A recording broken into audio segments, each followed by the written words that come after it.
আমার অনেক বিড়ি শ্রমিকরা আছেন এখানে, যারা বিড়ি শ্রমিক, আমি তাদেরও বলি অনেক কষ্ট করে আপনারা কাজ করেন, কিন্তু আপনারা কি জানেন আপনাদের জন্য একটা সামাজিক সুরক্ষা প্রোগ্রাম আছে।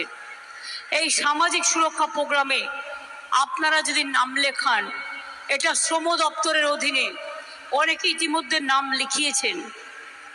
তাদের মেয়ের বিয়ে থেকে শুরু করে তাদের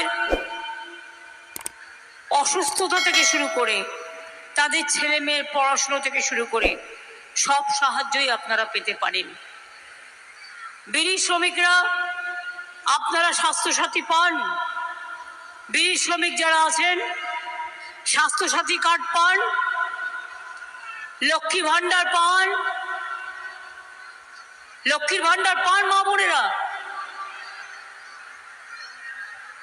হ্যাঁ কি না আমি বুঝবো কি করে? যে টাকাটা বেড়েছে সেটা পেয়েছেন তো? মনে রাখবেন, বিজেপির কেউ এটা বলে বেড়াচ্ছেন 3 মাস বাদে নাকি লক্ষ্মীর ভান্ডার বন্ধ করে দেবে।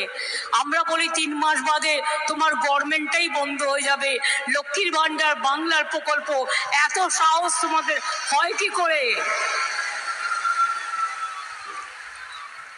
চলছে এবং চলবে। তোমরা জ্বলবে আর লুচির মতো ফুলবে। যে মা বোনদের 60 বছর বয়স হয়ে যাবে তারাও সারা জীবন পাবেন, চিন্তা করবেন না। আগে বিধবা ভাতা নিয়ে, বার্ধক্য ভাতা নিয়ে চিন্তা ছিল, এখন লক্ষ্মীর ভান্ডারটা সারা জীবনের জন্য আমরা করে দিয়েছি। আমাদের এখানে লোকপ্রসাদ শিল্পীরা যেমন সাহায্য পান, কৃষকদের মাসে বছরে 10,000 টাকা আমরা দিই। আমরা কৃষকদের শস্য বীমা সব পয়সা রাজ্য সরকার দেয়, বিনা পয়সায় রেশন পান। আমরা বলেছিলাম গৌতম জিতলে, আমাদের তৃণমূল কংগ্রেসের গভর্নমেন্ট আসলে 10 লাখ টাকা স্মার্ট কার্ড করবো স্টুডেন্টদের, করে দিয়েছি। লক্ষ্মীর ভান্ডার করব বলেছিলাম, করে দিয়েছি। 5 লাখ টাকা স্বাস্থ্যসাথী করব বলেছিলাম, করে দিয়েছি। 10,000 টাকা কৃষক ভাতা করব বলেছিলাম, করে দিয়েছি। এবার বিজেপিকে জিজ্ঞেস করুন, জবাবটা তৃণমূল দেবে না বিজেপি দেবে? কে দেবে? বাংলার ইলেকশন হলে আমরা জবাব দিতাম কি করেছি আর আগামী দিন কি করব।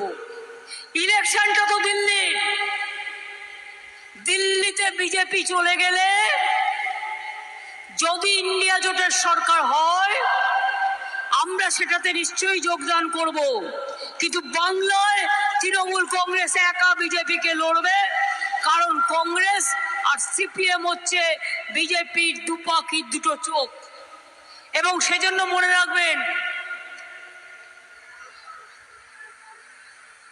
তখন যে কথাগুলো আমরা দিয়েছি আমাদের সকলের ম্যানিফেস্টো একই কথা, তখন সেগুলো নিয়ে আমরা লড়াই করব এবং সেগুলো আদায় করে নিয়ে আসার চেষ্টা করব, কারণ আমাদের বাংলার একটা রোল থাকবে, সবচেয়ে বড় রোল। নিশ্চয়ই আপনারা এনআরসি চান না? কালকেও একজন মন্ত্রী এসে বলে গেছেন, কোন মমতা ক্যা মায়কা লাল হ্যায় হাম দেখ লেঙ্গে হাম ক্যা করেঙ্গে। আমি বলেছি ক্যা কি, তোদের টু ফ্যা করতে দেবো না। ক্যা তো আপনার উপরে, আপনি দরখাস্ত করলে তবে আপনাকে অনুপ্রবেশকারী বলে দেবে, নিয়মটাই তাই। আর বাংলাদেশ থেকে আপনাকে আপনার বাবা মার জন্মের সার্টিফিকেট নিয়ে আসতে হবে। পারবেন? তাহলে বিজেপির যিনি প্রার্থী বনগার, তিনি কেন অ্যাপ্লাই করেননি? ভয়ে যদি সব চলে যায়, আধার কার্ড চলে যাবে, প্যান কার্ড চলে যাবে, স্বাস্থ্যসাথী চলে যাবে, নাগরিক অধিকার চলে যাবে, সম্পত্তির অধিকার চলে যাবে, আর কিসের ভয়? কাকে ভয়? আপনারা জেনে রাখুন, আপনাদের এনআরসি কে নিয়ে ভয় পাওয়ার কোনো কারণ নেই। আমরা সবাই নাগরিক। আপনারা ভোট দেন, ভোট দেন সকলে।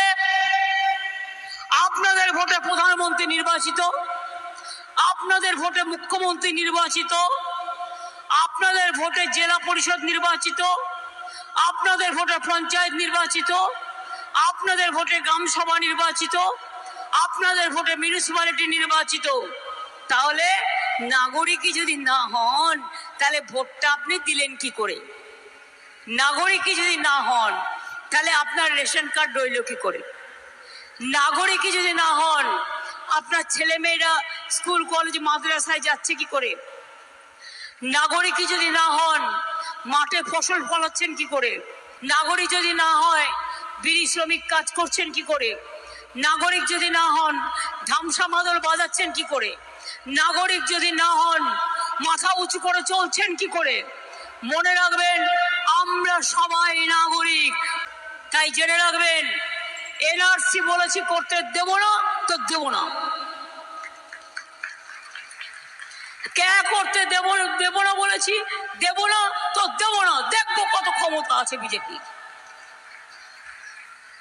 আবার একটা ইউনিফর্ম সিভিল কোড করেছে যেখানে মানুষের কোনো ধর্মীয় অধিকার থাকবে না।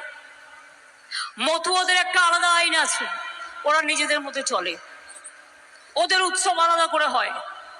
রাজবংশীদের একটা আলাদা ভাষা আছে, ওদের একটা আলাদা কালচার আছে, ওরা ওদের মতো করে চলে। আমি নিজে 200 রাজবংশী স্কুল করে দিয়েছি, পঞ্চানন বর্মা বিশ্ববিদ্যালয় করে দিয়েছি, রাজবংশী ভাষা একাডেমি করেছি, মতুয়াদের নামেও হরিচাঁদ ঠাকুরের নামে বিশ্ববিদ্যালয় করে দিয়েছি, মতুয়াদের বড় মাকে সমস্তটাই আমি দেখাশোনা করতাম, ওদের গেটও আমি করে দিয়েছি। আমি জানি এগুলো। তাহলে হিন্দুদের বিবাহ সিস্টেম আলাদা, হিন্দুদের মধ্যে অনেক কাস্ট, তার মধ্যে আবার সাব কাস্ট, সংখ্যালঘুরা করে তার নিজের মতো, বৌদ্ধরা করে বৌদ্ধদের মতো, জৈনরা করে জৈনদের মতো, আদিবাসীরা করে আদিবাসীদের মতো, রাজবংশীরা করে রাজবংশীদের মতো, মতুয়ারা করে মতুয়াদের মতো, পাহাড়িরা করে পাহাড়িদের মতো, খ্রিস্টানরা করে খ্রিস্টানদের মতো, পাঞ্জাবিরা করে পাঞ্জাবিদের মতো। তাহলে তোমরা কেন বলবে ইউনিফর্ম সিভিল কোড করে দেবো? তো নরেন্দ্র মোদী কোন কাজটা করেছে? ইলেকশনের আগে বলেছিল গ্যাসের দাম কমাবে। আজ গ্যাস কত টাকায় কিনতে হয়? গ্যাসের দাম কত? গ্যাসের দাম কত? 1050। ইলেকশনের জন্য 100 কমিয়েছে, এটা 200। যে ইলেকশনে যদি জিতবে না তাহলে আবার 1500 হয়ে যাবে। এবার আপনারা আমায় বলুন, এবার যদি আমি বলি ওহে বাবু নন্দলাল,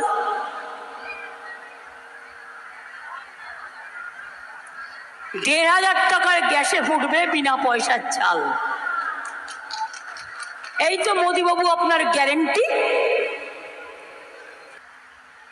এই বিজেপিকে ভোট দেবেন আপনারা, যারা 100 দিনের কাজের টাকা বন্ধ করে দেয়, যারা বেকার যুবকদের চাকরি কেড়ে নেয়, যারা টিচারদের চাকরি কেড়ে নেয়, যারা ছাত্র যুবকদের ভবিষ্যৎ কেড়ে নেয়, যারা চাকরি আটকে দেয়, যারা চাকরি একটাও দেয় না, যারা জিনিসের দাম বাড়ায়, যারা ওষুধের দাম বাড়ায়, যারা সারের দাম বাড়ায়।